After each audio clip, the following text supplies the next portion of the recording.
Masaya mga kababayan si Sara Duterte kasi ngayong araw pala, birthday niya, 47th birthday at nakapag-celebrate siya ng kanyang birthday sa ibang bansa pa.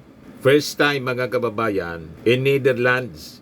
Kaya blessing in disguise ito mga kababayan sa pamilya Duterte. Bakit naman na niya Mr. Maravillas blessing in disguise? Unang-una, pati sa Netherlands po, nakilala yung kanyang pamilya. O di ba? Naging very familiar ang apelyido ng mga Duterte sa the Netherlands at naging tourist attraction yung ICC. Pero yung mga turista doon po, yung mga DDS man lang.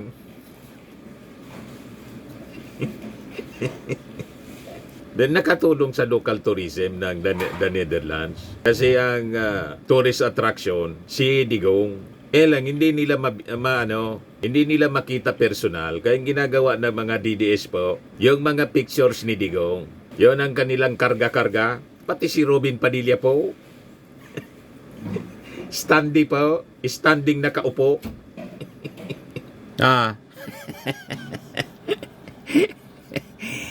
Nag-coffee si Robin Padilla. Ang kaharap yung standee ni Digong. May mga DDS na nakikipagsayaw-sayaw sa picture na lang ni Digong. Sabi ng mga netizens, talagaan niyang nangabaliw na niya yung mga supporters ni Sara at saka ni Digong. Nasirado na bait. Ito si Robin Padilla. Karga-karga yung standee ni Digong mga kababayan, naglalaka doon sa daig. Parang nasisiraan na ng bait. Senador o taga-bitbit ng karton, sabi rito. Ayan si Robin, mga kababayan. Grabe yung pag-idolize po. So ito naman sa bahay ni Digong, mga kababayan sa Davao. Tapos nag-photo exhibit. Nag-photo exhibit sila doon sa dahigo. Pero yung mga biktima ng AJK, wala, hindi kasama rito siyempre. Ganon, mga kababayan. O ngayon, sa kanyang birthday, in-interview si Sara Duterte ng mga reporters doon. Ito po, yung report ng pakinggan natin. Report ng Manila Bulletin. Okay lang yung visit.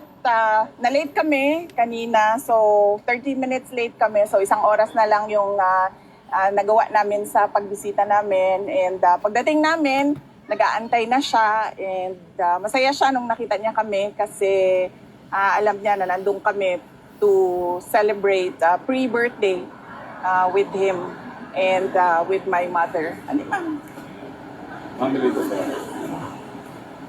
Tapos, as usual, binilhan ko din siya ng Coke Zero, pero hindi niya ininom. Sabi niya, dalhin lang daw niya sa kwarto yung Coke Zero. Pero isa lang ang pinabili niya.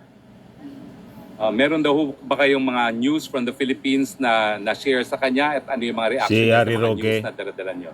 nag-interview. Yes, nag-share ako ulit. Na-share ko na noon sa telephone call, pero shinare ko din ulit sa kanya na nanalo yung dalawang PDP laban na senator candidates, tapos yung isang guest candidate, si Marcoleta, plus dalawang guest candidate from Alianza, si Senator Camille Villar and Senator Amy Marcos. And binanggit ko din sa kanya na nandito si Senator Amy Marcos pero hindi siya pinayagan ng ICC na makabisita at makausap si dating Pangulong Rodrigo Duterte. At nabanggit ko din ulit sa kanya na nag-submit si Senator Amy Marcos ng kanyang findings sa committee hearings niya from the Senate to the Ombudsman. Imagine, si Senator Amy Marcos, ang gustong mangyari, kinausap yung abogado si Nicholas Kaufman. Together niya, we will bring PRRD home. Ang tanong, paano? Ano gagawin ninyo? Mag-special operation kayo tulad ng Mission Impossible? Extraction? Di ba? Puntahan ninyo si Tom Cruise. Baka matulungan kayo. Paano extract tulad ng ginagawa ni Tom Cruise doon sa Mission Impossible. Asa pa kayo hanggat hindi napatutunayan ni Digong na inosente siya, not guilty sa kasong crimes against humanity. Mananatili siyang nandyan, nakakulong. So, kailangan patunayan niya yung kanyang innocence. Just like ni Arnie Tebes, nasabi ng mga DDS mga kababayan, kinidnap din. So, may bago silang term. Pag ang isang puganti mga kababayan, malamang yun din ang sabihin nila pag si Harry Roque, pinusasa ng Interpol at ibalik dito mga kababayan sa Pilipinas. Ang tawag nila, pag inaresto, binasahan ng Miranda rights para rapid sa husgado yung kanilang mga kasalanan, kidnapping na ang term ngayon. Ganon katindi, mga kababayan, ang pagkabaluktot ng kanilang mga pag-iisip. Kinidnap na naman daw, mga kababayan, si Arnie Tebes, kinidnap na naman ang ating gobyerno. So si Amy Marcos pala hindi pinayagan ng ICC na bumisita. Di man sa pamilya, assuming siya. Pero niya, Mr. Maravillas, anong tingin mo kay Amy Marcos? Trojan horse pa rin. Malamang. Kaya okay lang na dumikit si Amy Marcos sa mga Duterte para alam ng ating Pangulo. Ano ba? Alam ng ating Pangulo kung ano yung mga plano. Kasi may kapamilya siya na nakadikit mga kababayan sa mga Duterte. Magaling din niya si Amy Marcos, Mr. Maravillas. Magaling na Trojan horse. Baka niya, Mr. Maravillas, hindi man yung ICC yung hindi pumayag. Baka pati si Digong, duda na rin kay Amy Marcos.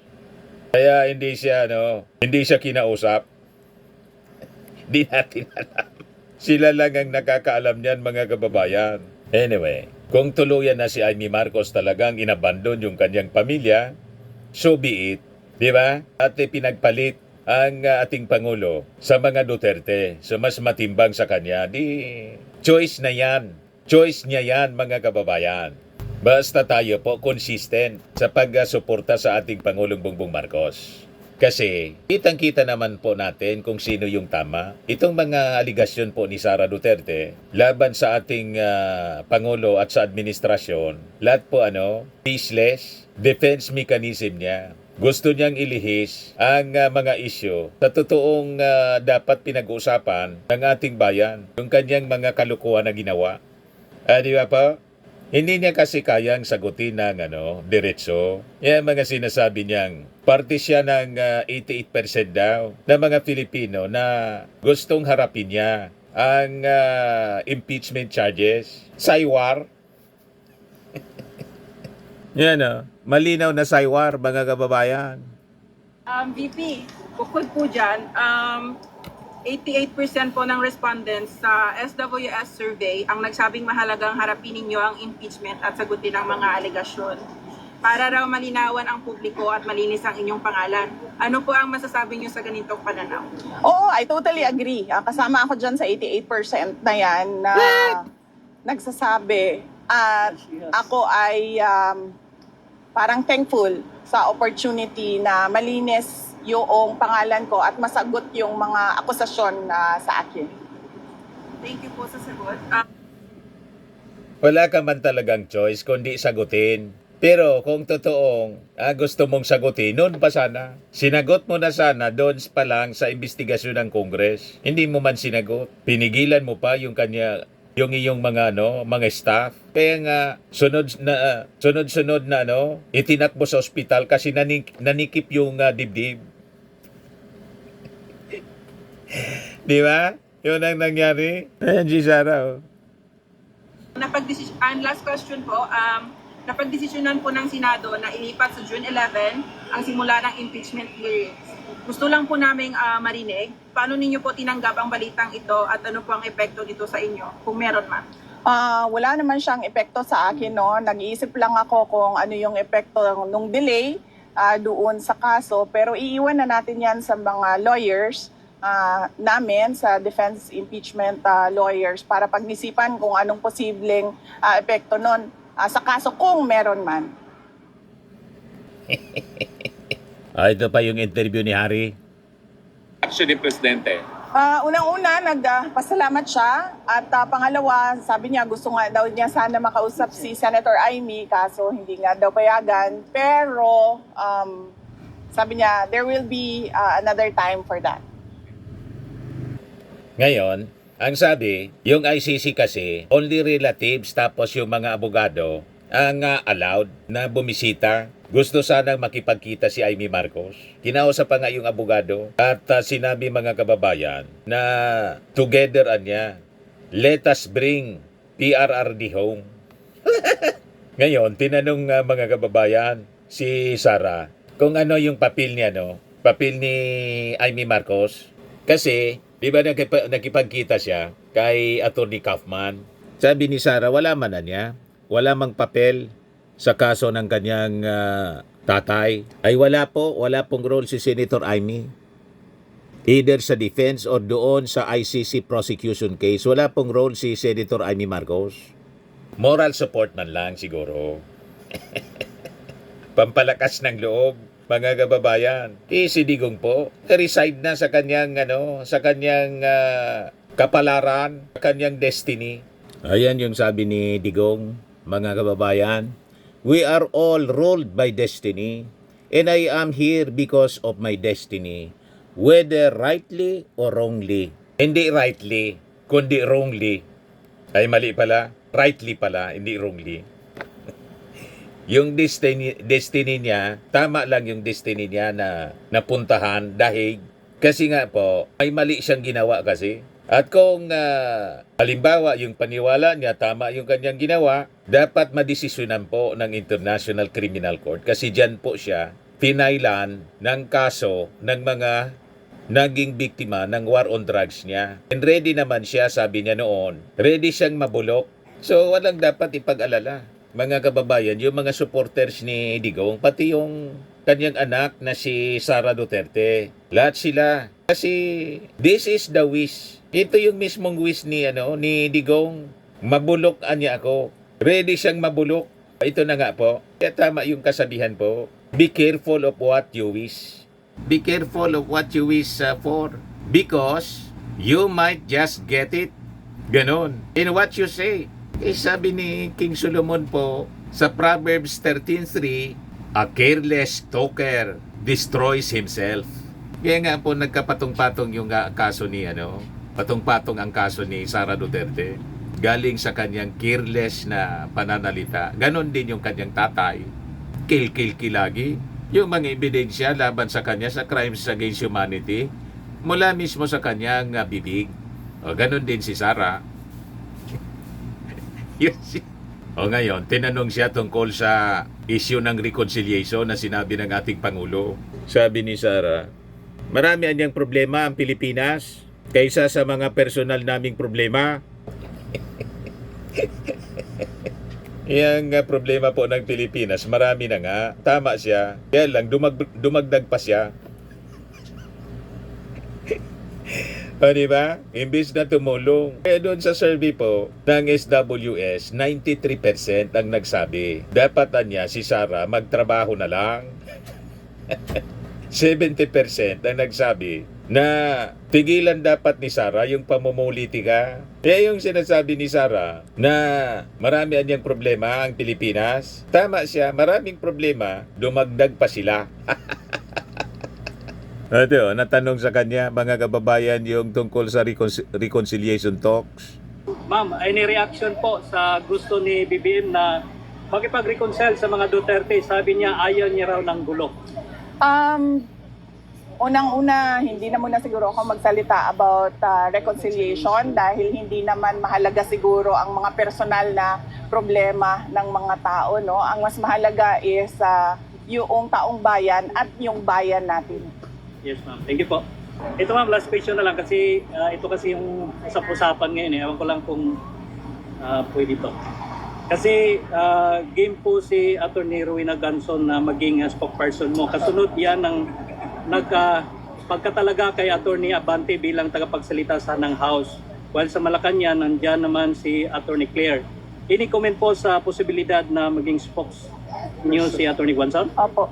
Hindi namin napag-usapan sa Office of the Vice President ang spokesperson. Pero saludo kami sa talino at tapang ni Attorney Rowena Guanzon. So kung gusto niya magsalita, go lang ng go. Makikinig tayong lahat sa kanya. Si Atty. Guanzon, gusto lang yun yung mapansin kasi yung PW party list niya, hindi man po manalo. Kaya nagpapapansin, sumasakay siya sa mga controversies. Ganon. O ngayon, ito yung mga reactions ng mga netizens po doon sa sabi ni Digong that we are all ruled anya by destiny and I am here because of my destiny, whether rightly or wrongly. Sabi ni Ferdinand Sia, di nga. Sabi ni Doms Dandan, The Hague is your final destination. Sabi ni Chris Cipres, ganun pala destiny to The Hague. Si PBBM, destiny to be the greatest president of the Philippines. Sabi ni Sai Gulyonan, while we may not have absolute control of our destiny, at least we can purposely determine the direction of our lives through our choices, actions, and the way we respond to circumstances. Tama. Kasi yung kung anong ginagawa mo ngayon, yun ang mag-determine ang future mo. Tama po? Anong ginawa mo ngayon? Gumawa ka ng tama ngayon. Kung tama ginagawa mo, kung gumagawa ka ng tama ngayon, maganda yung destino ng buhay mo. Gumawa ka ng mali, yung consequences ng maling mga gawain, yun ang kakaharapin mo. Tama? At depende sa paniwala mo. You become what you believe. Naniwala ka kasing tama yung maling ginagawa mo. So, diba? So, yun ang naging destiny mo. Kasi naniwala ka sa maling paniwala. Maling gawain. Kung anong tinanim, yun ang anihin mo eh. What you sow, you reap. Gumawa ka ng mabuti, mabuti yung pupuntahan mo. Gumawa ka ng masama, ito ngayon ang consequences ng mga masamang gawain. ICC. You have to face the music. At tulad ni Arnie Tebes, yun ang consequences ng mga aksyon niya. Sabi ng ating Pangulo, time to face justice. Ganon din siya, no? Ganon din, next mga kababayan, si Harry Roque. At malamang sa malamang, kahit dinidelay yung impeachment trial, maubos din yung araw. Aabot din tayo doon sa panahon ng actual impeachment trial para po kay Sara Duterte. Yan ang malinaw dyan. Although siyempre, galit na yung mga tao, lalo na kay Chis Escudero. May isa abogado po, si Attorney Rene Bueno, isang vlogger. Dapat daw mag-resign na itong mag-resign itong si Chis Escudero. Yan si Attorney Rene Bueno, isa rin siyang vlogger. Yan post from Attorney Rene Bueno for the Vice President in the 19th Senate. Resign now. Resign. Sabi diyan, your failure to forthwith act on the impeachment complaint as explicitly mandated by the Philippine Constitution is a monumental betrayal of public trust and a culpable violation of your sworn duty. By delaying and obstructing this vital process, you have undermined the very rule of law and denied the Filipino people the right to accountability. Your continued stay in office is a disservice to our democracy. Step down. Resign now. Yan Share this post. Ay panawagan na po kay Chis Escudero na mag-resign na lang. Sabi ko nga kanina doon sa unang vlog natin, itong si Chis Escudero, sinayang niya yung pagkakataon. Maganda na sana yung kanyang pangalan. Natalo siya sa pagtakbo bilang Vice Presidente. O ngayon, Senate President siya. First time in the history ng kanyang politika naging senador na siya ng matagal na panahon. Pero this is the first time na siya mapili na Senate President. Inayos na sana niya yung kanyang records bilang Senate President. Nawala, mga kababayan, yung dating Chis Escudero na very decisive noong panahon na congressman pa lang siya. Kaya nga sumikat siya noon, naging senador, panahon ni GMA. Talagang ipinaglalaban niya yung tama. Ngayon nabago yung pagkatao ni Chis Escudero. Hindi natin maintindihan kung bakit very indecisive siya ngayon. Pwede sana siya, mga kababayan, na maging presidente, tumakbong presidente. Pwede siyang manalo kung tama ang kanyang mga posisyon at mga pananaw. Lalo na dito po sa impeachment case laban sa vice presidente na si Sara Duterte. Pwede sana siya. Presidente, vice presidente si Martin Romualdez. O kung hindi, si Martin Romualdez yung presidente, vice president siya. O di ba? And later on president. Depende po. Kaya lang sa pagiging indecisive niya at hindi maganda yung kanyang mga public statement sa issue ng impeachment. Isa mismo yung nag-schedule, gumawa ng kalendar. Sabi ni Congressman Paulo Ortega ng La Union, para niya yung magjowa, nakipag-date. Kung sino niya yung nagyaya ng date, siya yung wala. Ready na yung babae na para makipag-date. Naligo na, naka-makeup na lahat, nakagayak ng maayos. Pagkatapos, biglang nag-message, postpone na niya yung date natin. Nakakawalang gana itong si Chis Escudero. Kaya ito ngayon, galit si Attorney Rene Boyno, mag-resign ka na niya. Tama. Yan By delaying and obstructing this vital process, you have undermined the very role of law and denied the Filipino people the right to accountability. Ano ka ngayon, Chis Escudero? Sayang ka, kabayan. Kalimutan mo na ang politika mo na. Kung may tinatanaw kang utang na loob sa mga Duterte, dapat tao, interes ng ating bayan ang unahin mo. Kaya lumabas doon sa Politico News, self-preservation na niya ang ginagawa ni Chis Escudero. Stalling for survival. Chis Escudero uses Sara Duterte's impeachment to keep power. Para daw hindi mapalitan bilang Senate President. Yan ang sabi dito sa Politico News. Sabi ni ACT Party List Representative Antonio Tinio, Senate delay a calculated scheme to kill Sara impeachment trial. Sabi ni Coco Pimentel, delaying BP Sara's impeachment trial violates Senate rules. Mismong rules na, mga kababayan, ng Senado ang binayolate ni Chis Escudero. Hindi pwedeng gamitin niyang rason, sabi ni Coco Pimentel, na may mga ipapasa pa daw na mga priority bills. Sa Senate rules niya, dapat isantabi yung mga regular bills. Mas priority dapat yung impeachment trial. Yan sabi ni Coco, kailangan i-point out ko, baka nakalimutan ng lahat, wala siguro nakapansin. There is a section in our existing rules na ang directive ay kung puno ang schedule ng Senate, puno ang plate number mo, ang plate mo, may impeachment ka at mayroon kang legislative, uunahin mo ang impeachment. He pointed to a specific provision stating that at 2 o'clock in the afternoon or at such other hour, the Senate may order of the day appointed for the trial of an impeachment. The legislative business of the Senate, if there be any, shall be suspended, and the Secretary of the Senate shall give notice to the House of Representatives that the Senate is ready to proceed upon the impeachment trial in the Senate chamber. Binayolate mismo, mga kababayan, ni Chis Escudero yung rules nila at maging yung ating konstitusyon. Kaya nananawagan na ang isang abogado, Attorney Rene Boyno, mag-resign ka na daw, Chis. O you see, napasama tuloy.